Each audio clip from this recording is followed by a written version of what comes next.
Hello everyone, તો આજે આપણે બનાવવા જઈ રહ્યા છીએ મલાઈ લસ્કા રેડ કરી વિથ રાઈસ. તો વેજીસને બધા ચોપ કરી લીધા છે, રાઈસ એક બાજુ બોઇલ કરવા મૂકી દીધા છે. પછી મેં લીધું છે લાલ સૂકા મરચાં, કાજુ, ડુંગળી, ટામેટાં, ધાણા જીરું, મીઠું બધું નાખીને એની ગ્રેવી બનાવવાની છે અને વેજીસને સાથે સાથે બોઇલ કરી દઈશું. ગ્રેવી આપણે રેડી થઈ ગઈ છે અને રાઈસ પણ આપણા બોઇલ થઈ ગયા છે. એના પછી ઓલિવ ઓઇલમાં આપણે બધી જ વસ્તુ પ્રોપર સોતે કરીશું. પહેલાં ગ્રેવી સોતે કરીશું, એના પછી કોકોનટ ક્રીમ આવે છે એ નાખીશું, પછી basil, tofu, all purpose seasoning આવે છે, ઓરેગાનો, થોડી શુગર ને બધા જ વેજીસને નાખી દઈશું અને થોડું પાણી નાખીને ગ્રેવીને પતલી કરી. સુગંધ બહુ સરસ આવી રહી છે.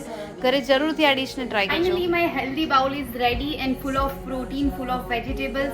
And the name of the dish is Malai Laska Red Curry Rice with Gravy. So let's try this.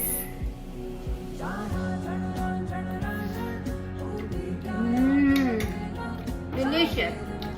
Just try once at home. Thank you.